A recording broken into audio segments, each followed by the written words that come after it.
Hi. It's been a while. I'm excited to be here and welcome to today's office hours, today's LinkedIn Live. My name is Marlene Chisholm. I'm the author of From Conflict to Courage, How to Stop Avoiding and Start Leading. Here's the book. And if you're here, I'd love for you to post your name and where you're from in the comments so I can just see you and know that I'm talking to real people. So today we're going to talk about the topic is what your employees won't tell you, but I will. Now, that sounds really confrontational. It sounds like I'm on the side of the employee. So let me talk about some terms. And so I'm going to go ahead and get started with something that I found recently.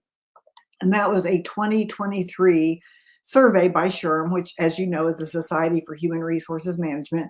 And they found that 58% of employees avoid giving honest feedback to their bosses because they don't believe it will make a difference. Now, I found that interesting, and I already knew that to be true because I was once an employee.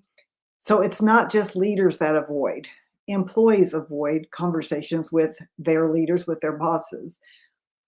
The root cause of this is that we don't like discomfort, and anything that threatens our emotional security, we tend to avoid and we procrastinate. So it's not a character flaw, it's just what we as humans do. And the reasons that they avoid, here they are, it's just the fear of retaliation, fear of rocking the boat. It's power dynamics, of course. We're always a little more intimidated if someone's above us and has some power. And then there's culture. So here's the 5 points so that if you can't stay, you're going to get this right up front. Later on, you can go look at the recording, but I'm going to dig deep into each one of these and talk about what you can do as a leader. And if you're the employee, what you can do. So it's not just about blame, it's about figuring out how we can communicate and build those bridges. So the first one is, you're confusing me. Startups. Oh my goodness, so much confusion. Priorities change all the time. And in the world that we're in right now, priorities are quickly changing. Also, you don't keep promises. We'll talk more about that. This is an interesting one. Employees want to tell you you are being manipulated and you don't see it. Another one is, I want you to see me. And finally, a really surprising one for me is, I'm also interested in culture. And hi there. So the first one is, you're confusing me. How often are we really confused? If the employee's confused and they're not really following, but they're acting like they are following, and then there's this disconnect between what's expected and what's delivered. This happens a lot, of course, in startups because things are constantly changing, but in the world we're in right now, things are changing as well. And so we're often very confused, and yet no one speaks up and says, I'm confused. So let me share what you can do as a leader. As a leader, you can just check in to seek understanding. And an easy way to do that is simply to say, now speak back to me what I said, and let's make sure we're on the same page. Because if you're like some leaders I know, including myself, sometimes you're talking out loud and you're not completely clear yourself.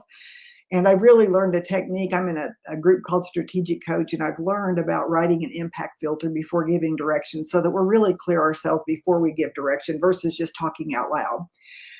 So you can say, let's just check for understanding. Let's just start doing that so that you're clear, I'm clear. And if anything changes, we know that we're on the same page. And you can also, I had to start doing this with my people. I sometimes need to hear myself talk. And it's okay to do that, but you need to tell the other person, this is not an assignment. This is me talking out loud. I'm wanting you to play devil's advocate. I'm wanting you to let me hear myself. I'm wanting you to hear anything that's a discrepancy. That way you become really team players with each other. And so sometimes we do need someone to talk to. We need to process it out loud, but make sure you say, this is me talking out loud. Even in an email, I'll say, I'm just thinking. It's a question. What do you think? We don't always need to have 100% clarity and certainty, but we need to be very clear in how we communicate our expectations. And another one that I often say to my clients is I say, why don't you start keeping track of how often you change your mind? If you just keep a little notebook and make an assignment and you write it down, notice when you've changed your mind after new information comes, after you've thought it through, after someone played devil's advocate. We change our mind. It's okay to change our minds. So it's not about not changing your mind, but it's understanding that the other person got information 2 days ago. You've had a new thought and now they feel. So, for the employee, now this is something that I want to really talk about too. You owe it to your boss to let them know when you're not clear or when something has changed, not to criticize, but to say, okay, here's what I thought the priority was. Has that changed? Because just by doing that, the leader, your team leader becomes very clear that they've given you mixed message. This is not to play gotcha, but it's to be clear with them that you are getting two different messages. Another thing you can do as an employee, and sometimes you're both a leader and an employee, maybe you're a director, but you still have a vice president that you that you talk to and that is directing you. So ask for what you want. Say, here's what I need from you. I need you to tell me what the priority is this week. I want to please you. I want to fulfill the goals, but I'm not completely certain. So if you have a fairly decent relationship, you should be able to ask for what you want instead of complaining to other people. So the key here is, this is one of my core values, is taking personal responsibility. And taking responsibility, it sounds easy, but it's not, because we human beings love to blame. Sometimes that's our first stop, is to make someone else wrong and to get others to agree, yeah, that's how they are.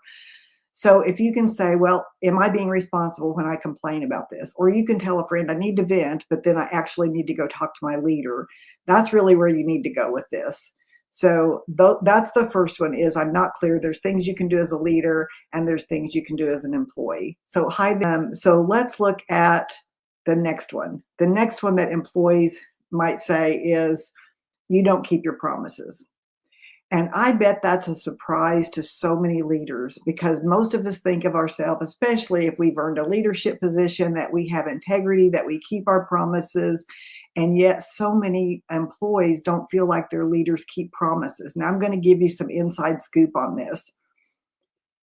When you feel like someone's not keeping a promise, or if you're the person not keeping the promise, it's probably very subtle, but it means a lot to the other person.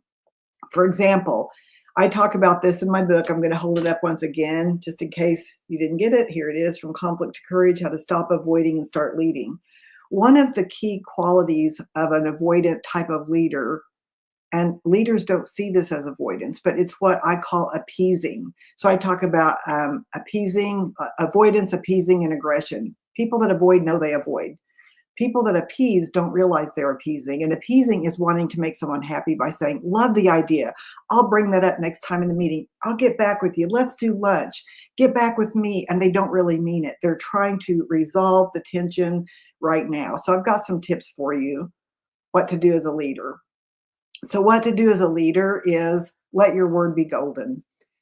Be very careful about promising to do lunch, to get back with someone, to bring something up, because if you do, they're taking it as a promise. And especially people that are, I don't mean to say lower than us on the totem pole, but it's just people that are in different positions that we lead. They look up to us. So we have to let our word be golden if we make a promise. And the way to do that is to use your calendar when you make a promise.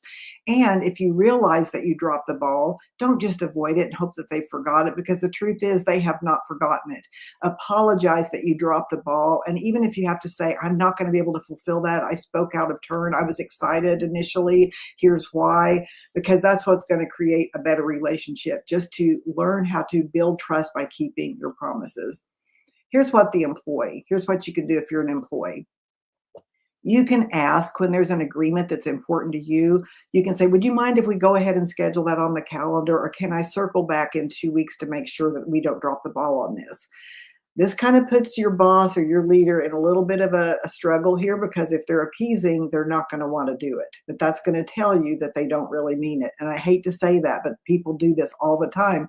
There's just a trend right now of people getting ghosted. I'm just seeing it everywhere.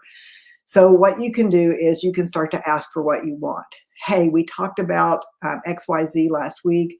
Is it possible to go ahead and have that meeting, get that on the calendar, discuss that once again?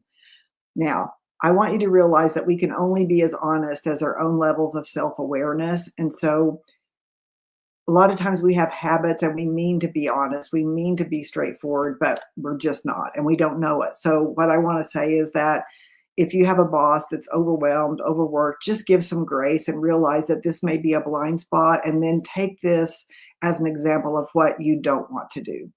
So those are the first two. And the number three is you're being manipulated. Number three is you're being manipulated. Any one of us who has been an employee has watched manipulation behind the scenes. I saw this. I was a factory worker for 21 years, and here's some things that I saw.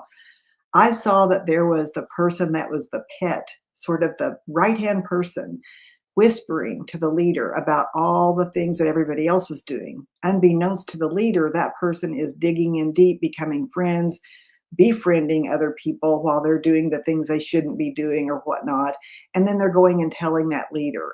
I've also seen it to where someone is skipping their chain of command, like their boss, and they go to the boss's boss, and that boss takes that in as gospel, and they don't coach that person to go have a conversation with their leader. And I've heard the excuse, well, I have to have an open door because I'm at the top. It's true that you need to have some time and some openings for people to discuss at any level. I agree.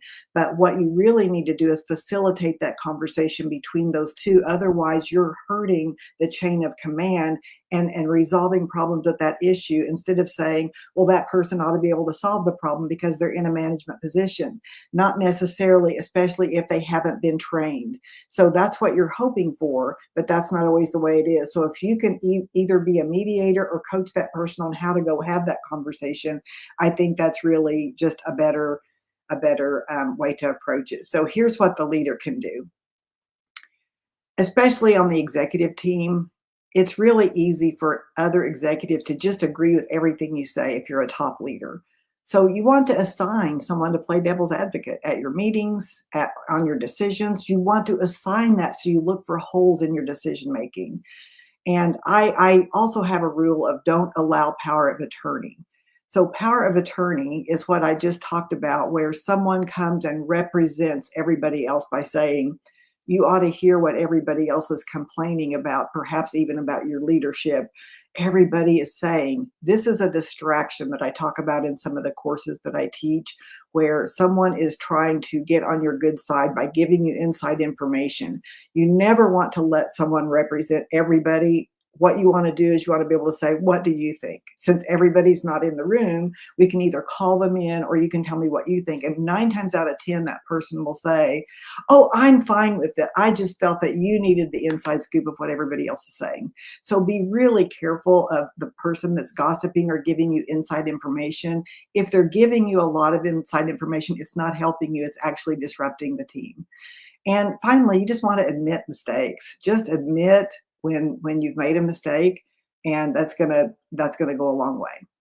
So for the employee, what you want to do is you want to ask for permission to share a different point of view. Instead of being argumentative and being stuck with your heels stuck in the sand, would you be willing to hear a different point of view? Now, if you're going to do that, don't just jump on a different point of view because it bothers you. You want to make the business case for your point of view.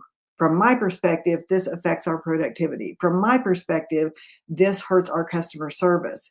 I'm willing to show you how. If you can do that, then your executive is going to listen to you. Another piece for the employee is to understand where the decision is coming from. I was talking about this with a business colleague of mine yesterday that, again, I've got a lot of experience being an employee for several years, and I've done this work for just as many years. But I remember, being in manufacturing and having some sort of directive from the marketing department where we're putting coupons by hand on pieces of cheese that's going by at a very rapid rate, very dangerous, a lot of downtime with machines shutting down, all for someone to save 20 cents on a package of cheese. And we on the front lines thought it was ridiculous. And perhaps it was, and perhaps it wasn't, because we didn't realize it wasn't our leaders, it wasn't our managers telling us to do this. It was coming from Chicago. It was coming from people that had never seen operations and didn't ask us how it would impact the work we do and how it would hurt productivity and how we shut down. And maybe they did the numbers and it was worth it. But sometimes employees just don't understand the point of view of how decisions are made. Okay, so the next one is that what employees won't tell you is, I want to be seen. Stop seeing me as a cog in a wheel. I have value. See me as a person. See me as possibility. I know that I felt this way, and I volunteered for things, and I knew that I had some sort of gifts. Something I know retrospectively is that When you're leading others, they give you supernatural powers in their mind. It's not right, but that's just how it is.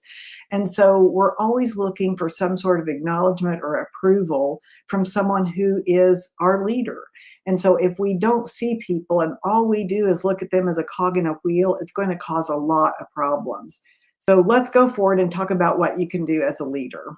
So, as a leader, don't see your employees a cog in a wheel. It's not just about the numbers. They are a person with a real life, with real skills that they could bring forward. I had someone recently that has a manufacturing organization, and the way that person was talking about the people, the way he saw the people, it's not necessarily a terrible way, but to say, oh, they don't really care about anything. They don't really want to grow. I disagree. I think everybody wants to use their talents and gifts. He just hasn't discovered them yet. So if you see people as they don't really care, you're going to treat them like they don't really care. You're going to pay them like they don't really care. And you're not going to see all the gifts that you could have with the brilliance that's there buried on your team. So you want to actively look for unique capabilities. And I call it getting out of checklist mentality. In other words, I know that one time I signed up to deliver a safety presentation, and those are boring. Let's face it, OSHA and wearing the gloves and using the goggles. But I wanted to make it fun. I really wanted to make it interesting because I thought I was a good teacher, and I thought this is something that would use some of my skills that I want to develop. And I did do the presentation, but what was interesting was that I wanted validation, which, right or wrong, I wanted to be seen. I wanted someone to say, this is something you're really good at. Maybe we could find some other areas for you to work in, to experience. But what I got was, check, we did it. We engaged someone. We invited someone to volunteer. That means we're getting engagement. It's not about the checklist of someone engaging. It's about the conversation that you're creating when someone does engage, so they feel excited and they want to stay and they want to use their talents. So get out of checklist mentality. But if you're the employee, there's things you can do too. I have a theory that when we feel that we're not being seen, it's because we're also not seeing ourselves. So we have to see ourselves first. And this takes us some inner work. I talk a lot about inner work in my book, and my journey has been about inner work. Because if you don't know that you have gifts, if you don't know that you're the acorn that's going to turn into the oak tree, if you don't see yourself, it's going to be really difficult for others to see you. But I say this to leaders to say, you can still see someone even if they don't see themselves, and that may trigger them to start seeing their worth. So I think it's really imperative that we as leaders see for others what they cannot see for themselves. But if you're the employee in any level in this presentation, start to keep a running list of your accomplishments. Start to think about what you enjoy and start to see the possibilities everywhere, because that is totally going to change how you show up, because that's based on identity. And I do talk about identity and from conflict to courage, that we perform to the level of our identity, which is how we see ourselves. Number 5 was really interesting to me, and that is that I'm interested in culture too. Now, I would have never thought that frontline supervisors, maybe employees don't know about culture, maybe they don't, but I know that frontline supervisors and mid-level managers actually are interested in culture. And here's how I know. I know because on the front of my website, which is totally in need of a revamp, so it's not even pretty right now, but it still has this assessment that people can take, and it's called Culture of Avoidance. I built this so that people could, and I expected it to be director level and above, would go and take the assessment. And the question is, are you building a culture of avoidance or a culture of accountability? Well, I thought it would be higher level that took the assessment because of the title. What I found is that maybe I didn't do a good job marketing it, but the way I interpret it is a lot of frontline supervisors took the assessment and then completed an open-ended question about their culture, which tells me that even though they don't feel like they have any power, they are indeed very interested in culture and however they think of culture. That's another topic for discussion. What is culture, and how do we view culture? So I want to talk about that just for a second. And here is the visual. This is something I see a lot, and I just want to really mention it. for some reason, there's a lot of organizations that have this belief that culture belongs only to organizational development or HR. The senior leaders, the CEO, the C-suite, the vice presidents think that they're not responsible for culture. Culture is everybody, how we work together, our policies, our rules, our values, how we get things done on the inside to survive on the outside, because culture is influenced by invisible forces too. Our values, our mission, do we embody those? It's also related to the customers that we serve. Right now, we're seeing cultural changes due to tariffs, due to new legislation, due to new leadership in our government. I'm not saying good or bad, right or wrong on this. I'm just saying that it influences the way we work. And what we can hold on to is really our values and our mission. We may have to serve clients differently. We may have to raise prices. We may have to lay people off, whatever, but we cannot leave culture. It's not human resources job. I actually even made a video that said, hey, are you responsible for culture? Because I know that's the language that's being used. But the truth is, we're all responsible because we're all part of that puzzle. So I'm going to suggest that you eliminate the yearly performance reviews because most of the time it's not any good. And I'm going to talk about that in a minute. And I want to say this, that to change the culture, you have to change the conversation. So think about those things. You can rewatch this later, but I want to share something else. And this is what I did some research and found this for the Harvard Business Review. They're talking about what really motivates employees, and they've said that the yearly performance reviews are going by the wayside because they don't work. And what I found is that in many government type entities, they give everyone either a 2.5 or a 3 because 2.5 is passing, and 3 means you did a good job because there's no money for raises. So what happens is you get a culture of avoidance where someone that has never been a team player has learned how to work the system, and then they're taking off 3 or 4 times a year, taking family medical leave. They know they can't get fired, and so they're getting a good evaluation because nobody wants to have the difficult conversation. And then 20 years later, you cannot let them go because there's too much documentation that they did a good job. And so I wanted to share with you something. Well, this is Harvard research as well, that narrative feedback is perceived as the fairest, and feedback that includes specific behaviors and actions linked to performance outcomes. Now, I already knew this because I believe that you have to have conversations all the time. And it's not just once a year. And really, leaders and managers should be seeing themselves as coaches. And so I've been working, I don't know all of you that know this, but I had a knee replacement back in November, and I had to like kind of shut down for a little while, but I still wanted to use my creative energy. So I produced a course, and it's my own course, and it's called the Performance Coaching Model. It's going to be rolling out in May. Right now, I've got a couple of corporate clients really before pre-launch. I'm going to offer some to some individuals as well, just to see if it works that way. Generally, it's built for corporate and team type clients, but I am just inviting you, to get with me if you're interested in that. So for the employee, I'm going to say this: whether you're an employee that's a manager, employee that's a director, employee that's just your frontline, you haven't no interest in leadership. Stop waiting. Stop waiting and see yourself and start investing in yourself. Don't wait for yearly feedback. Don't try to use the system. Ask for feedback regularly and write it down.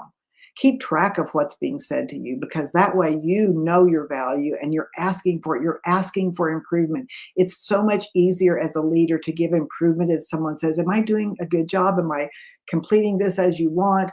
Have that back and forth, build that bridge, and ask for that feedback. And I would say that to the leaders too. Is there anything I need to start, stop, or continue? Because if you invite that, it's easier not to become defensive if you're blindsided. And we all, I don't care how evolved you are, it's easy to get blindsided if you get feedback that you're shocked about. So take responsibility for your own advancement and your own career. So here's the 5 things that we talked about. You're confusing me. You don't keep your promises. You're being manipulated. I want you to see me, and I'm interested in culture too. So it doesn't matter where you are, frontline leader, supervisor, manager, director, vice president, C-suite, dean, provost, whatever you are, you can influence the culture by the way you're communicating. I say if you want to change the culture, you have to change the conversation. So I'm going to wrap up here by just inviting you, if you're interested in what I'm doing here and think that this might be right for you or for your leaders, reach out, DM me. I'll give you my calendar link. I'll give you a overview of the course. You'll get a private overview. We'll talk about group rates.